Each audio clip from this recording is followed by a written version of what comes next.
Hello friends, in today's video we are going to be talking about one specific book that I started using last year in my music room for Hispanic Heritage Month, and it is called La Tortuga, a Mexican folktale.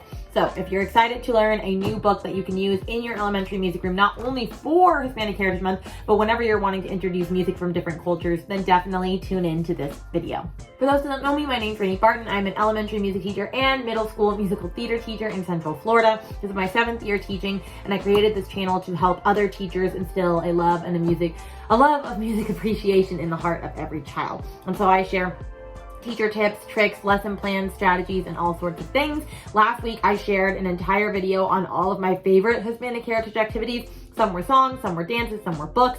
So if you need more inspiration for Hispanic Heritage Month, because it's coming up, it's literally like a day after I post this, then definitely check that out. But as for this video, we're just gonna focus on one specific book, and it is called La Tortuga. So let's get started.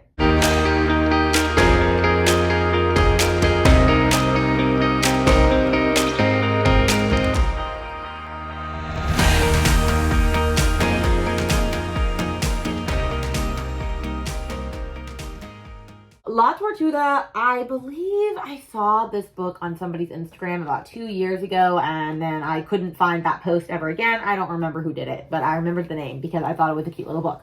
It's about this little turtle that, you know, just lives in this nice big acacia tree, and it has beautiful drawings.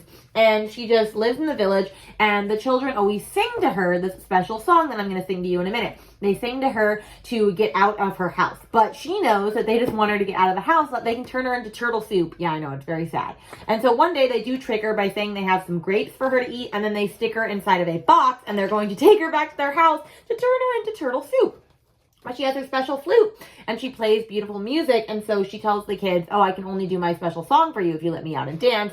And so, of course, they let her out, and she starts dancing, and then all of a sudden, you know, she escapes, and she gets back into her house, and she says, I'm never coming out again, but if you come by my window, I will still play the flute for you, and we can still dance and make music together. And so, I know, it's a little like, oh my gosh, she was going to get turned into turtle soup. Why would you use this with the kids? Because 1, it has beautiful drawings. 2, it has a lovely song. And 3, it's really great to tie in a Mexican folk dance after the fact. So that's why we still use it.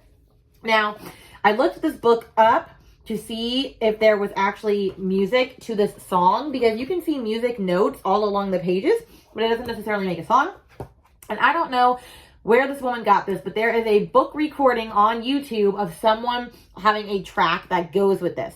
And so I just took that melody and I went with it. And so I composed it and wrote it down so that I could have it for you. I do have a lesson for this book. You can definitely find it underneath here if you're interested in purchasing it. But I'm just going to sing the song for you really quickly so that you know what it sounds like. And so typically the first time I read this through, I will just sing the song to the kids. And then the second time I read this through, I will have them sing it along with me. But it goes like this. Tortuga, Tortuga, with ancient eyes, play your flute, your little clay flute. Tortuga, Tortuga, so old and wise, play your flute and dance for us. Do-do-do. There's that at the end, so I just added that, and the kids really like that. But I teach them that song. It's a cute, cute little song. There's probably a couple different like solfege syllables and things that you can introduce with it. It has some complex rhythms, so I don't really focus on the rhythms aspect of it. But we learn the song, they're singing along to it by the end of it, and they absolutely love it, and it's super duper cute. So that's the first thing that we do. Then the next thing we do is we tie a Mexican folk dance into it. Now, there are a couple different ones that you could have used. I know a popular one is La Raspa. One of my favorites is Los Machetes, so that's the one that I put with this.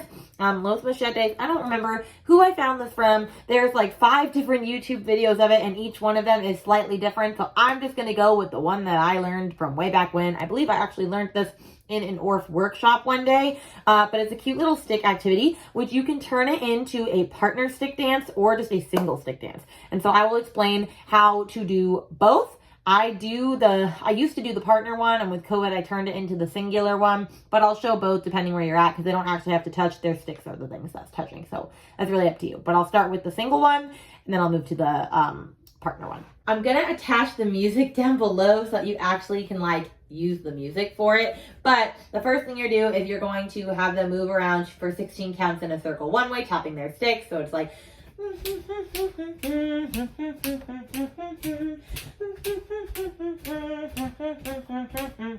And they turn, and then they do the same thing again.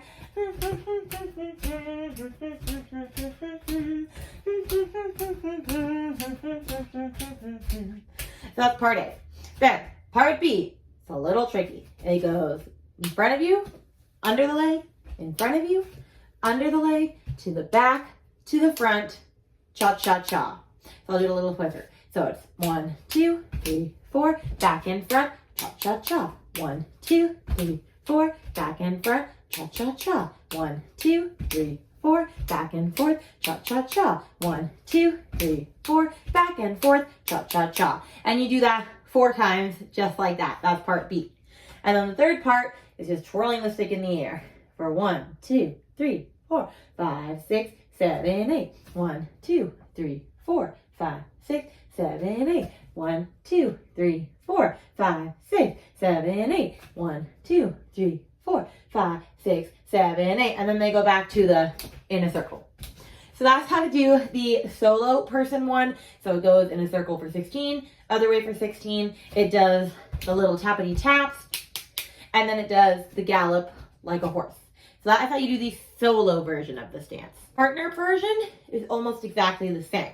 So you have 2 circles. You have an inside circle and an outside circle. So we would pretend that I had a partner right in front of me. And when we do the first part, the walking around for 16 beats, we walk opposite directions. So you're walking away from your partner for 16, and then you're going back to your partner for 16. Then this part is the same. Back, here, here, back, front.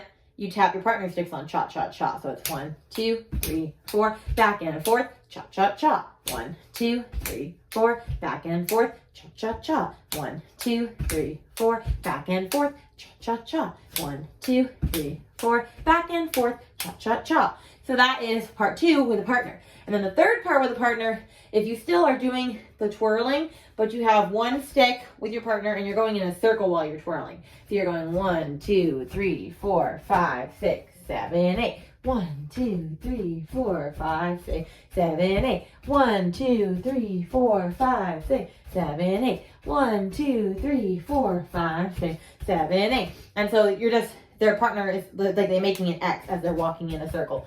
Now it's up to you how crazy you want this to get. Because the next time they do it, you could have them walk past their partner, one person, as they're returning from the circle, so that they have a new partner. But if you think your kids can't do that, then just have them have the same partner the entire time. That is really up to you on what level your kids are at. Now, I will say, I don't focus on a specific rhythm or a specific melody or solfege or notes for this song, because the reason I'm pulling this out is to introduce music from other cultures. First, I'm introducing a folk tale from another culture. Like, this is a popular Mexican folk tale. And so we talk about folk tales that we might have in America, and then talk about how they are the same and how they are different. And then also we're including the Mexican folk dance afterwards, so that we're just getting to tie everything in and having a Mexican musical unit for the day. So while not everything has to have a specific rhythm pattern or a specific melodic pattern, because we do have other standards, like you're supposed to introduce songs and music from other cultures, or maybe you're practicing form, which that Mexican dance is perfect for form because it's ABC, because there's 3 different parts to it in the music. And so there's so many other different melodic and like musical concepts that you can pull from for these activities. So don't get stuck in thinking, okay, well, if it doesn't introduce a rhythm or a music or a melodic concept, then I can't use it, because that would be ridiculous. But that's what I do for La Tortuga. I hope that was really helpful and that you really enjoy this. You can buy this on Amazon. It's hard to find, I will say, although I got a very good used copy for $7, so not too shabby. I'll definitely link that link down below, and I'll link the resource that I do have for it for now. But I hope that you can use this in your classroom somehow, and that you have a super fun time doing it. If you liked this video, make sure to like, subscribe, and share, so that we can get all of the fun stuff and all of the music stuff in front of you. I believe the next 2 weeks we have videos coming up on my favorite movement activities for K through 2, and then we start with Halloween stuff because October is right around the corner. Can you believe that? Because I really can't. All right, guys, I'll see you in the next video. Bye.